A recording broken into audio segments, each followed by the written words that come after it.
Okay, hello everybody. We shall be making a start now.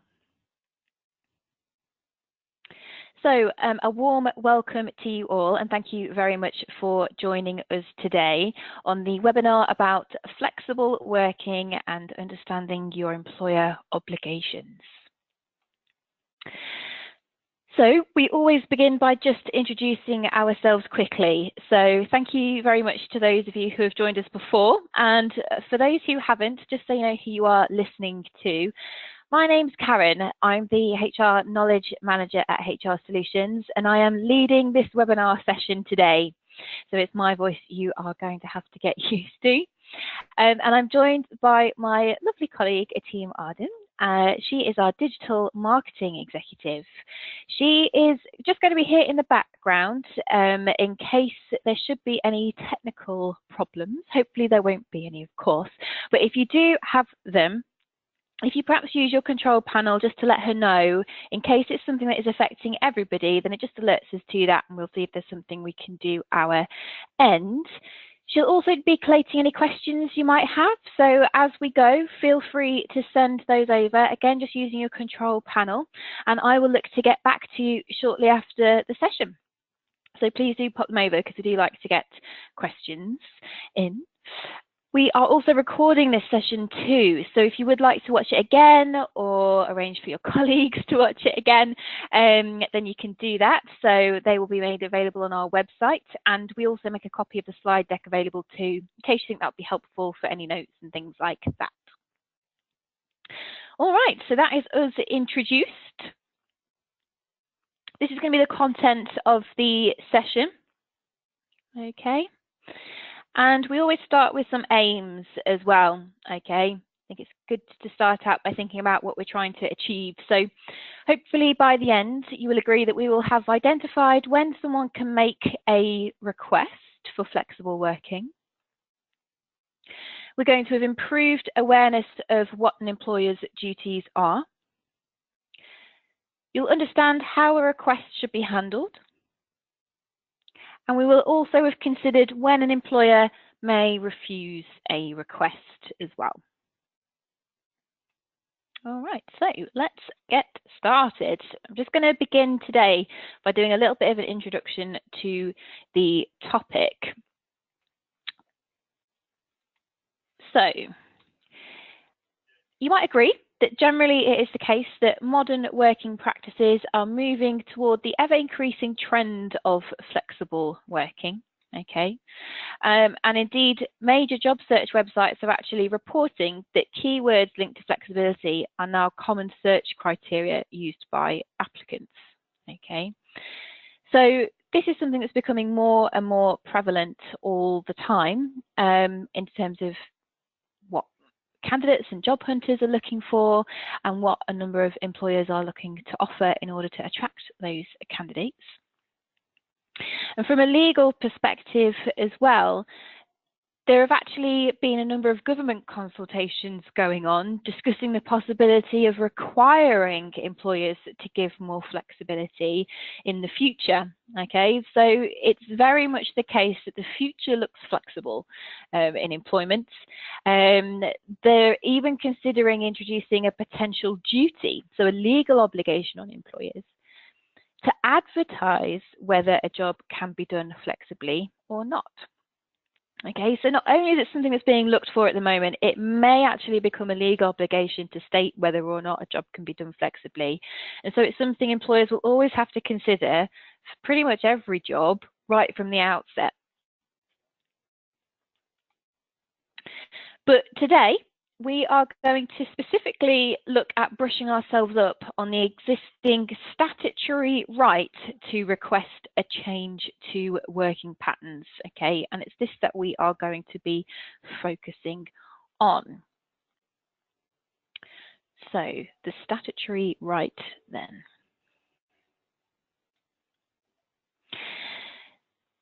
So, before we really get into it, just generally speaking, you know, organisations can choose themselves to make arrangements that may enable their staff to work flexibly as and when they may wish to, okay? So, for example, they might say that if staff want to, they can start work earlier, and finish later, or vice versa. They might enable staff to work from home now and again if they wish to. And it might be that this is something that the organisation arranges as something that can happen on an ad hoc basis, or they might even have a policy about how it would be managed and approaches that can be taken and so on. Okay, so this is just general arrangements that organisations might put in place as a bit of a benefit for everybody. Okay, and we often talk about this as flexible working. Oh, my employer allows flexible working. I can start, at 10 o'clock in the morning if I like. It's brilliant. Fine. But separate to that, okay, employers should be aware that the Employment Rights Act does give employees a statutory right. This is a legal right to request a permanent change to their working pattern. Okay, this might entail some of those examples we've just talked about, but this is a specific statutory right to ask for a flexible working arrangement as a permanent change to their current working pattern. Okay, and this is usually referred to in HR as a flexible working request.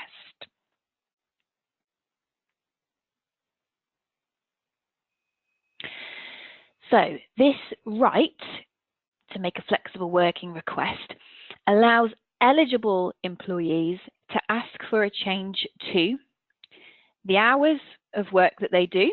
Okay, so say going from 37.5 hours a week to 30, or 5 days a week to 4. They can ask for a change to the times when they're required to work. Okay, so said earlier, perhaps starting at 8 and finishing at 4, or starting at 10 and finishing at 6, or even condensing 5 days a week, perhaps into 4 days, that sort of thing. And they can also ask for a change to where they work, okay, so perhaps another business location that you operate from, or working from home.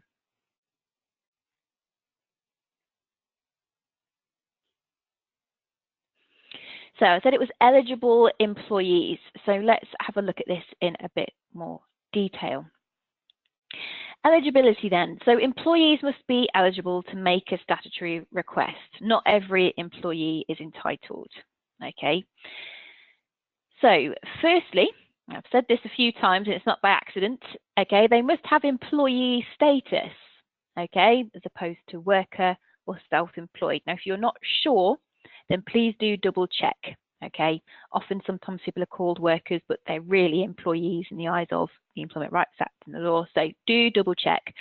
But they have to be an employee. They have to have 26 weeks continuous employment. Okay, 26 weeks continuous employment. So roughly 6 months. And they must have not made, okay, a request in the last 12 months. So this is only something that can be asked for annually as part of a statutory right. Okay. So employee status, 26 weeks continuous employment, and must not have made a previous request in the last 12 months. I am going to test if you've been listening, so just a heads up there for those of you who are listening live today. Now, if they meet these criteria, then employees must put their request in writing. Okay, the law actually says that specifically, including confirmation that A, they are making a request to vary their contract, B, details of the changes that they want to apply for. So they must specifically set out what it is that they would ideally like. The date when they want that to start from. And then lastly, details of what effect, if any, they think that this is going to have on the organisation, okay, on the employer and on their colleagues, and how this could be dealt with. So they have to put a bit of thought into this, okay.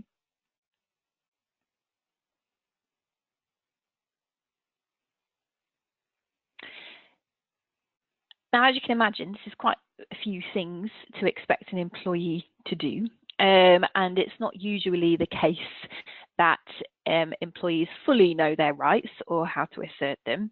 So it is important that you are aware of these things. We're going to mention this a little bit later about drawing an employee's attention to how to do this, but it's often the case that employers have a standardized form, okay, which covers off these things to prompt an employee to make sure that they are submitting their request properly. And a form such as this is available on the HR Solutions knowledge base. If any of you have or would like access to that, it's available to download.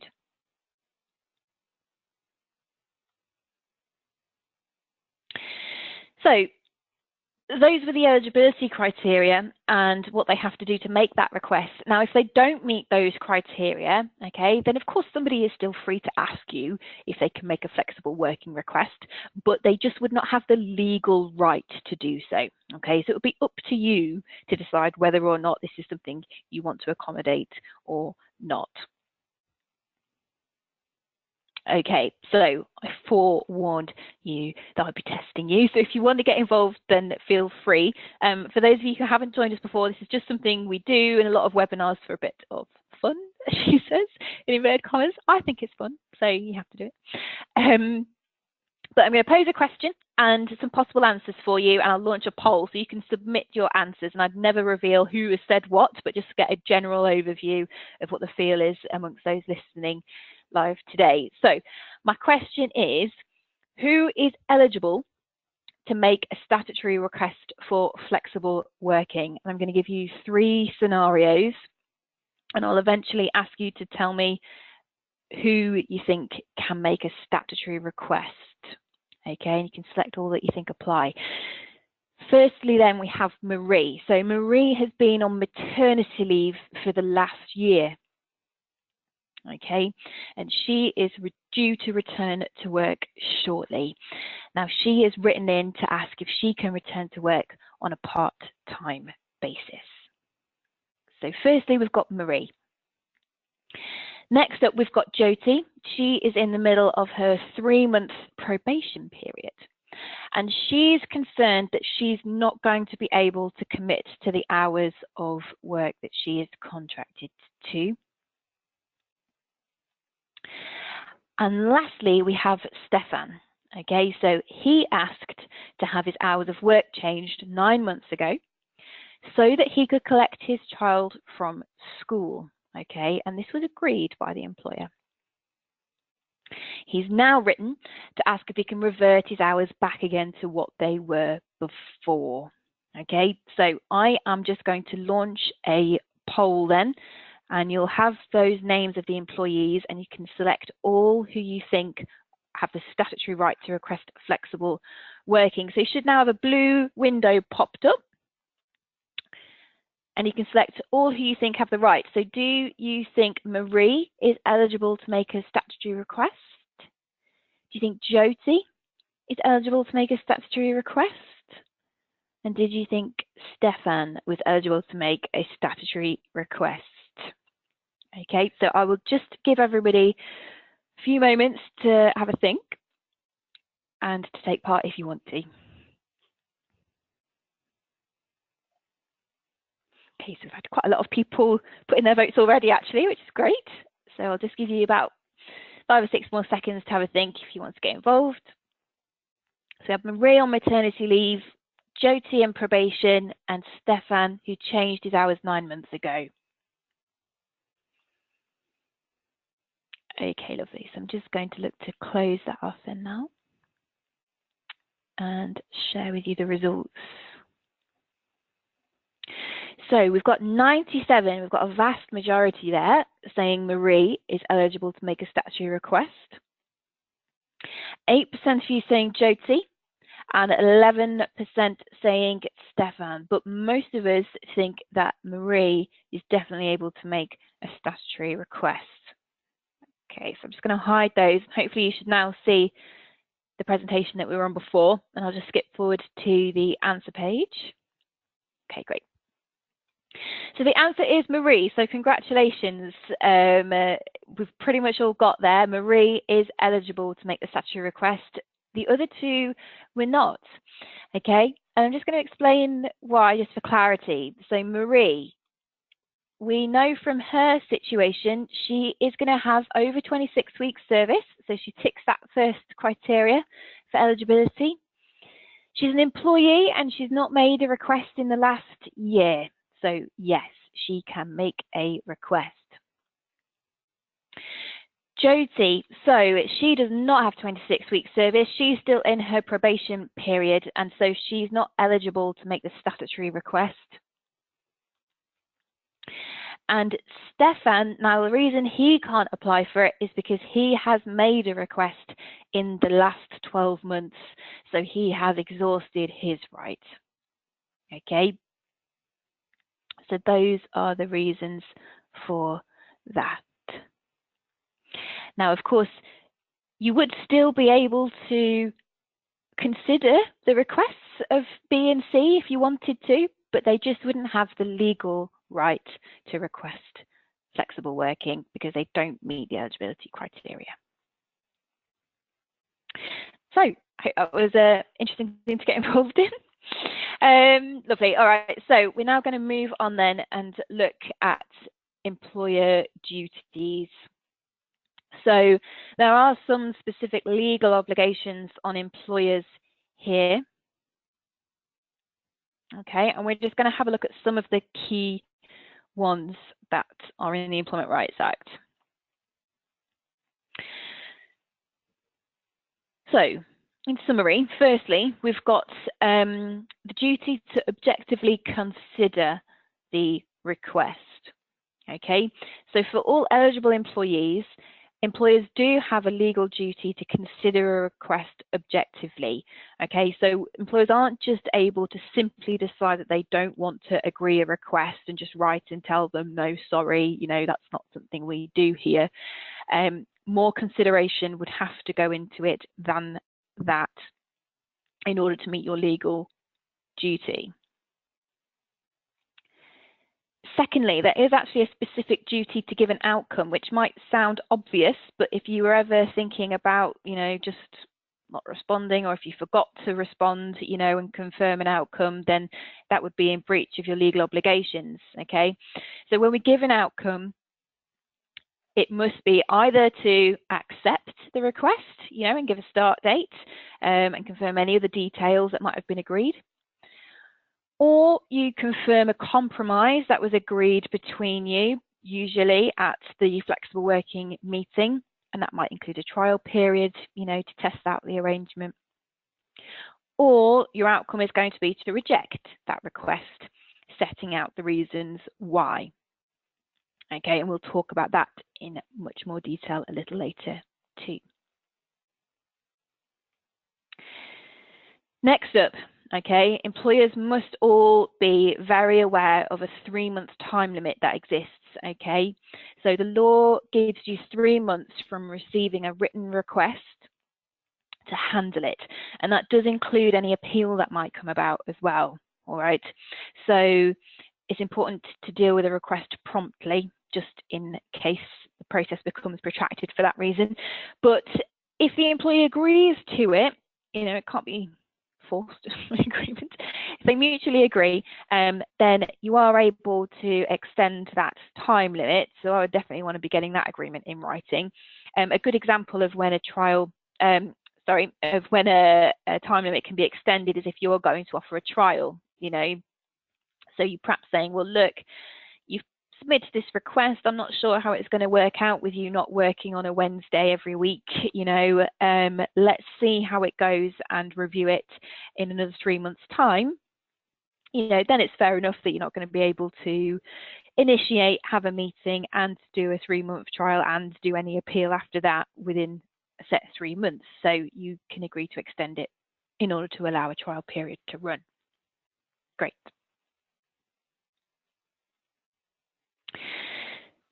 Next up is a duty which always exists, but is particularly likely to arise, as an issue here, it's particularly linked here, is the fact that employers are obliged to treat part-time people consistently with full-time members of staff, okay?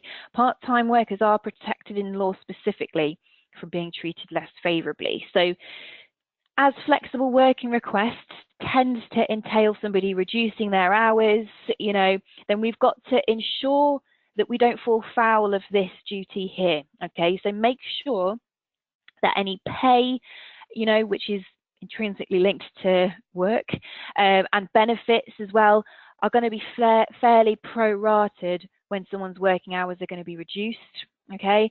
And equally, of course, that any other terms and conditions are going to continue to apply equivalently as they did when that person was full-time or had higher hours than what they're going to have going forwards.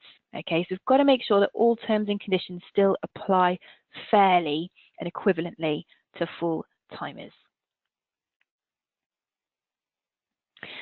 And the last key duty that I just want to talk about today is unlawful discrimination. Okay, it's always something that sounds obvious, but it's something that can happen accidentally and more frequently than you might think. So it's always well worth a mention, okay? But of course, employers have a duty not to discriminate unlawfully.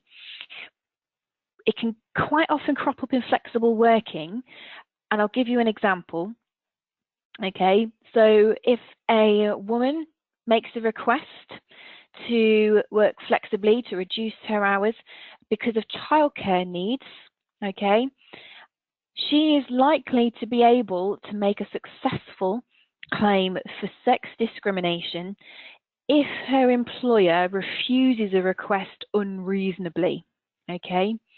And we're going to talk about how to refuse a request reasonably and in line with the law.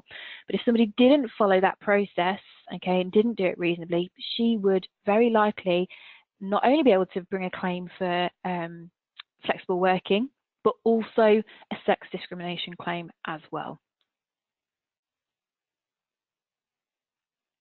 Okay.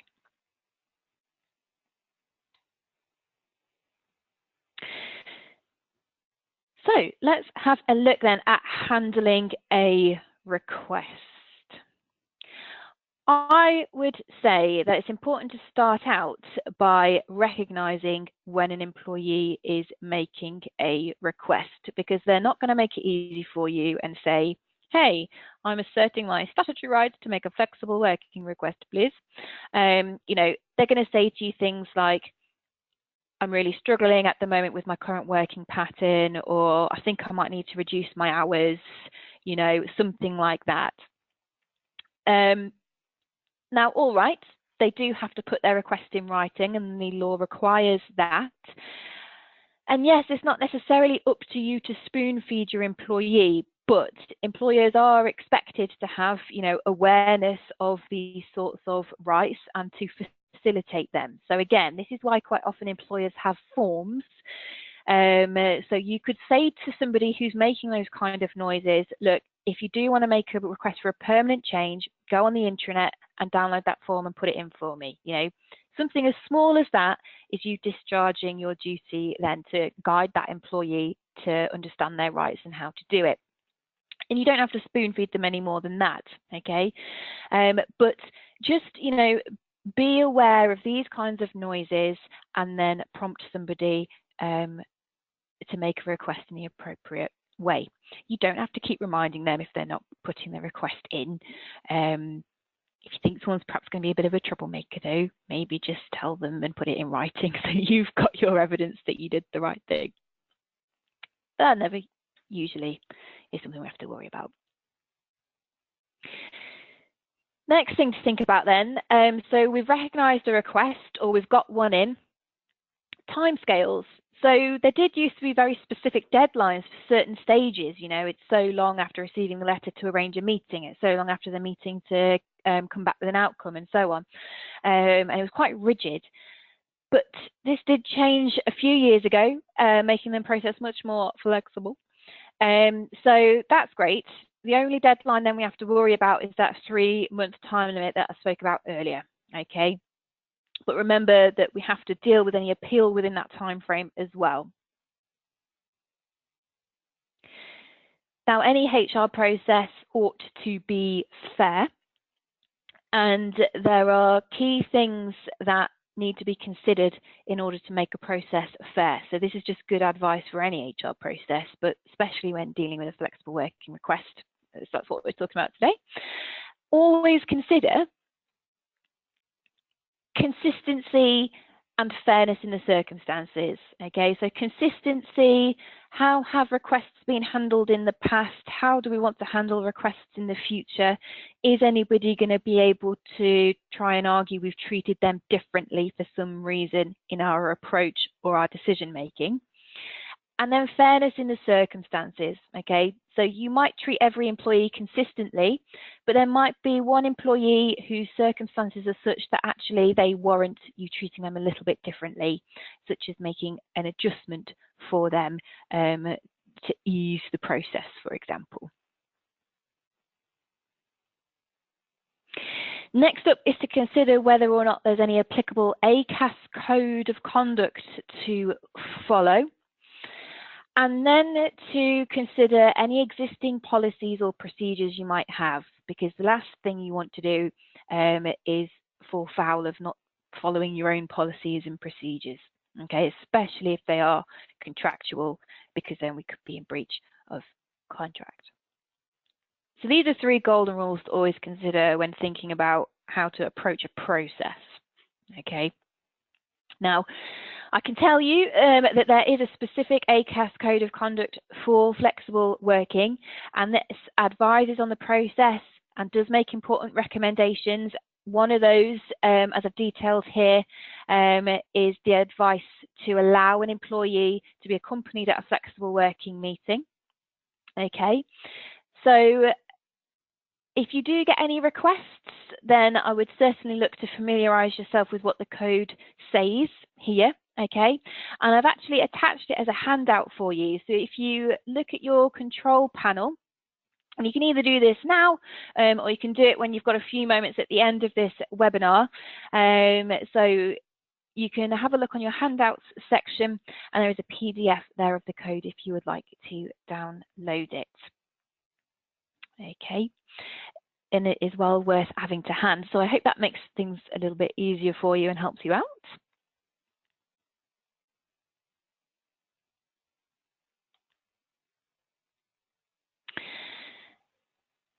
So in terms of the actual steps then that we take, so we've recognised the request, we've thought about how quickly we have to do it, we've looked at material that has to inform how we handle it. Now, what do we actually do?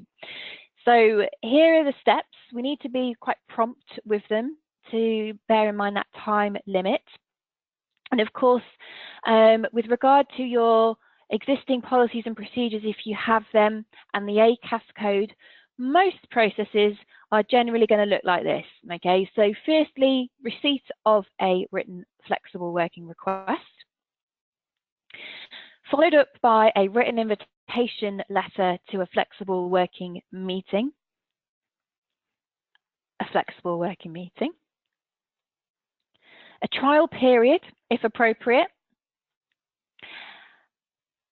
an outcome letter, and then an appeal if the request was denied. Okay, so that is roughly what your process is going to look like for dealing with a flexible working request.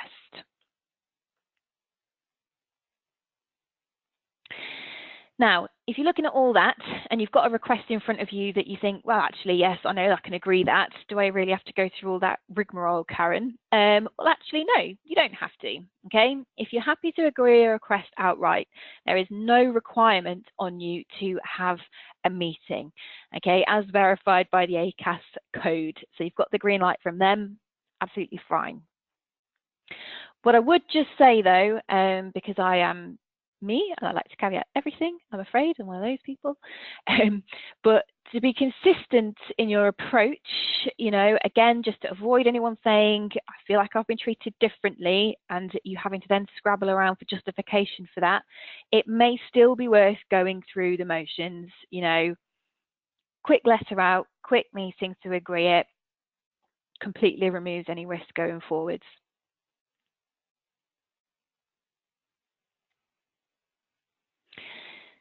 So just a quick tip on that process. Practically speaking, if an employee does say, you know, I want to make a flexible working request, or I want to look to change my hours, sometimes giving them a form and then saying, you know, right, here's a formal invitation letter in the post, sent first class, you know, and recorded delivery, inviting you to a formal meeting with the right to be accompanied, and I'm going to have a note taker there. You know, it can feel very, you know, like, whoa, what's going on here? Why are they taking this approach? You know, it can be quite intimidating for an employer to suddenly start issuing you with a lot of, you know, paperwork. And it can set quite a negative tone really for the process, and sometimes employees can think that you are just putting barriers in the way of them trying to assert their right, when actually that is exactly not what you're doing. You're actually trying to meet your obligations. So it's a tip from me, but I tend to find it can really help to give employees a bit of a heads up before you start doing any of that, you know, that this is a legal request that they're making. You know, you are looking to change your contract of employment, and there is a formal process that employers are supposed to follow in order to deal with these requests, because it's a statutory right in law. Okay, so we do have to follow things up in writing, and actually us doing that means there will be formal letters, and yes, there will be a meeting, but it's just us meeting our legal obligations to you as our employee and meeting your rights, okay? And it is not us trying to just make your life difficult for the sake of it. You know, what was that? A 30-second, you know, relay of that information, and it can really put people at ease and feel a lot better about a process. So I think it's well worth spending that short amount of time doing that.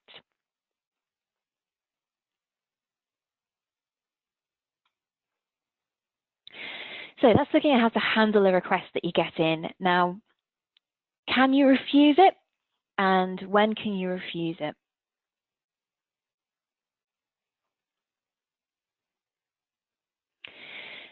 So employers do have a right to refuse a request, okay, but there are 8 statutory reasons under which a flexible working request can be refused, okay, so it cannot be any old reason.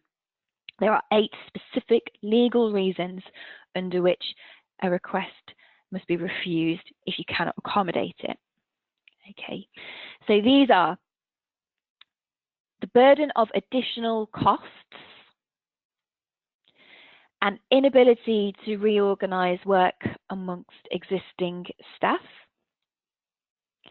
an inability to recruit additional staff, a detrimental impact on quality, a detrimental impact on performance, a detrimental effect on the ability to meet customer demand, insufficient work for the periods that the employee is proposing to work, and lastly, a planned structural change to your business that's coming up that would mean that their proposed pattern is not going to work. Okay, so yes, there are 8 set statutory reasons, but for those of you who are perhaps unfamiliar with them, and this is the first time you're seeing them, you might agree that actually any reasons that you might have or be concerned about when it comes to agreeing a request are probably going to be covered off under one of those. You know, but quite often, you know, concern about impact on quality or ability to meet customer demand, for example. So generally, I think they're quite all-encompassing and fairly easy for an employer to work with where there's a genuine reason why we can't refuse, can't agree a request.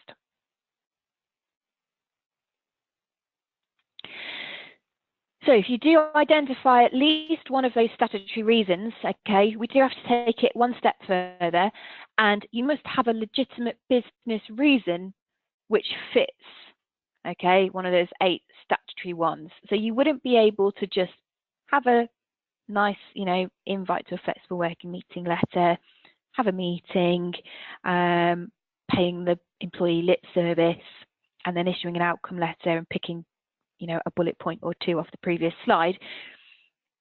You have to also have a legitimate business reason which backs that up, okay? So you should really detail this in the outcome letter. So you pick out your statutory reason and then give some information. It doesn't have to be a great big business case or rationale, but it certainly has to have been well thought out by you, and you should then put a summary of why that statutory reason applies in this case.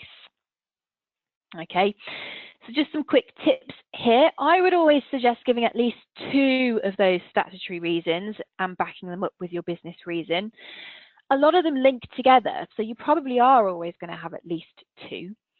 The reason I would do this is that if the employee appeals, which they inevitably are going to if you refuse a request, and let's say that actually they can point out why one of those points doesn't really stand or how it could be overcome in some way, then you may still have another reason that you can fall back to uphold your decision, okay, to refuse that request. So consider giving at least 2 just to show that this is well thought out and has been robustly thought about. A second tip, and something that we don't always think about, but there is actually this scenario, okay, which might come about, which can mean that you can not carry forward with a request anymore. And it's if someone should submit a request and you arrange that meeting, okay, to discuss it, and they fail to attend without good reason. You rearrange that meeting and they also fail to attend that without good reason.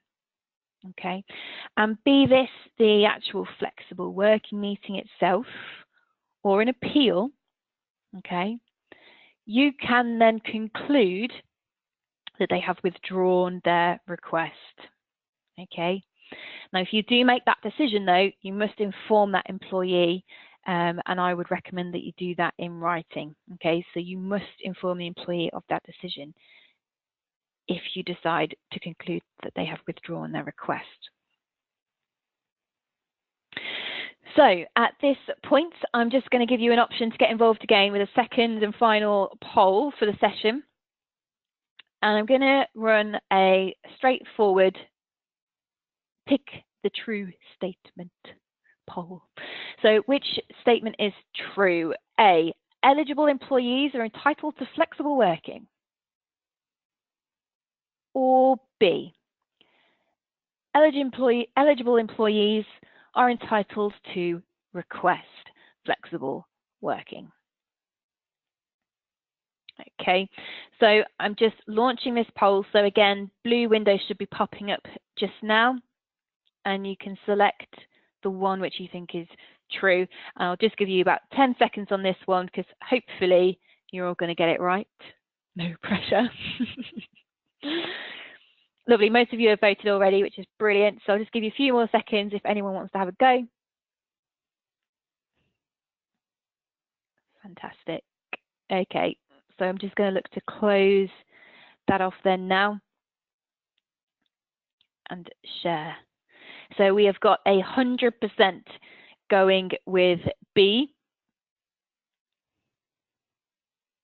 Hopefully you can now see the slide we were on before. And I'll skip forward to the answer. So absolutely spot on, brilliant, well done everybody. The answer is B. Eligible employees are entitled to request flexible working. And I did run that straight after talking about how you can refuse the request. So, absolutely, it's not the case that employees are entitled to flexible working.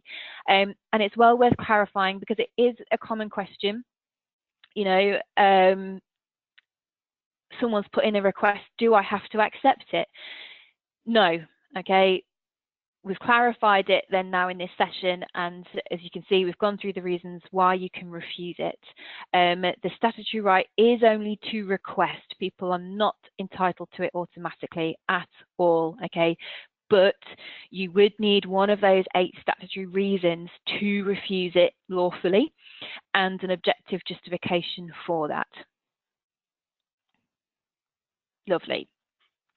Okay, so just some sort of parting thoughts on this topic, things that come up. So what about temporary changes and a thought on reasonable adjustments?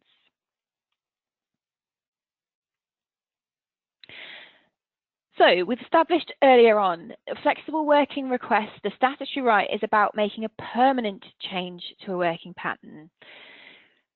So to confirm, okay, requests for a temporary change to working patterns, they are not subject to the rules for this statutory right, okay? Which means that employers are free to agree or to decline a request for a temporary change as may be appropriate, entirely up to you, okay? But again, to be on that safe side, to think about consistency, it's well worth following the same or a similar process that you would follow for a permanent change, just to make sure everybody is treated in the same way, okay? And reasonable adjustments then. So please remember that employers have a duty, so again, a specific legal duty that's ingrained in law to make what's called reasonable adjustments to support their members of staff who have a disability. Okay, now adjustments in theory could be pretty much anything, okay, as long as they're reasonable, that enable an employee to do their job to a better degree or to attend work more frequently than they would otherwise be able to without the adjustment. But adjustments quite typically include variations to working patterns, okay, such as changes to the hours of work, when they are required to work and where they work, okay, so very, very synonymous with flexible working. But this is a duty that's bestowed on us under the Equality Act, okay, and so it is a separate duty and a separate entitlement to the right to request flexible working, even though there are some crossovers there. Okay, so where you might have somebody who has a disability and there are potential reasonable adjustments that could be made to support them with attending work or carrying out their duties, then we have a duty to look at putting those in place. And as I said, it may well be changes to working hours and frequency of work and where they're working, but this is something that comes under reasonable adjustments in the Equality Act, rather than somebody having to make a flexible working request in order to get support with a disability. Okay.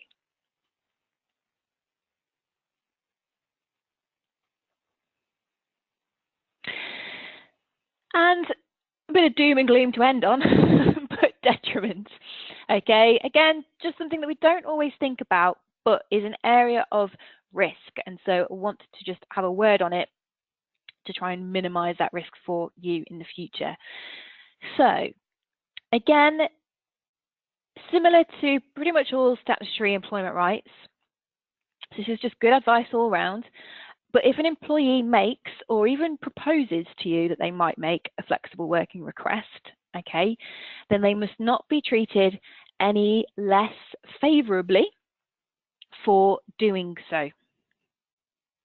Okay, they must not be treated any less favourably for doing so. And again, this is written right into the Employment Rights Act. Okay, so it is a legal obligation. So to give you an example, when we're giving advice, you know, especially if an employer is unfortunately having to think about letting somebody go, for example, let's say because of an employee's conduct, we may quite often ask, you know, has this person asserted any statutory rights recently? Okay, and the reason is this, because if you say, well, I'm going to, you know, have to let that person go because of their behaviour, but it very recently follows them putting in a flexible working request, there's a risk there that that employee might say, well, yes, you said that you were dismissing me for lateness, but I've been late a gazillion times and you've never taken any action against me before. But last week I put in a flexible working request, and I think you've dismissed me for that reason, okay? And you would then have to defend that. And it is a tall order because it could make a dismissal automatically unfair. So I'm digressing here, but the point is we must be very careful that if someone has asserted a statutory right, we look to avoid doing anything that looks like they're being treated less favourably than we would have treated them otherwise if they hadn't put in that request. It doesn't mean that we can't let somebody go or we can't issue them a warning, but it just means all the more reason to have a very robust rationale as to why we're letting them go, and that that's consistent and has nothing to do with their recent flexible working request. Okay. So that you have somewhere to refer to quickly for the key points that we've been covering off in this session this afternoon. Here is just a summary for you. So the ability to work flexibly is being looked for more and more, and this trend is likely to soon be even further ingrained into employment law. So this is very much the way working practices are going. Now, eligible employees have a statutory right to request flexible working. And by this, we're talking about a permanent change to the hours they work or when they work or where they work. Now, this request has got to be handled within 3 months of the date the request was received. Employers are obliged to objectively consider the request and to give an outcome. Employers should really look to follow the ACAS code of conduct. And lastly, there are 8 statutory reasons to refuse a request if you think that you are unable to accommodate it because of the impact it might have on any of those 8 reasons.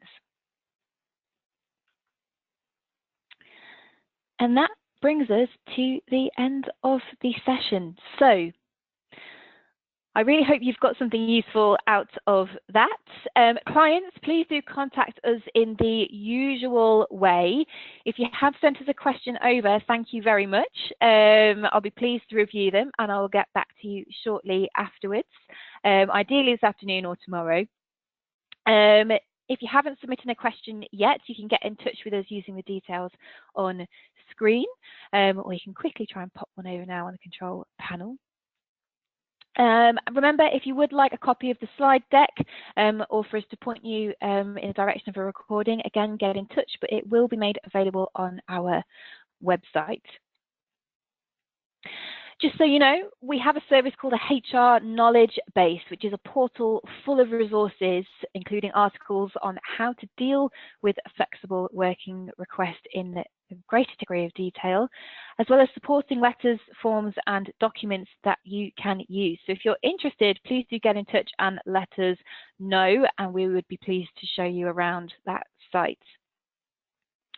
If you enjoyed this webinar, or even if you didn't, but you're interested in some of these topics, then why not join us for our webinar on grievances in October, or on how to handle a sexual harassment complaint, which we will be running in November. And we'll be rounding off the year by having a look at interesting cases, so where other employers have fallen short and what we can learn from them, or even where they might have succeeded, and again, where we can copy and follow in their footsteps. So that will be an interesting session. So save your spot by going to our website, going to events and looking at upcoming webinars. And we'll be very pleased if you could join us again. So that just leaves me to say thank you very much for attending. Again, I hope you've enjoyed it and got something useful. And I hope you will join us again for another webinar in the future. Thank you very much. Take care. Bye-bye.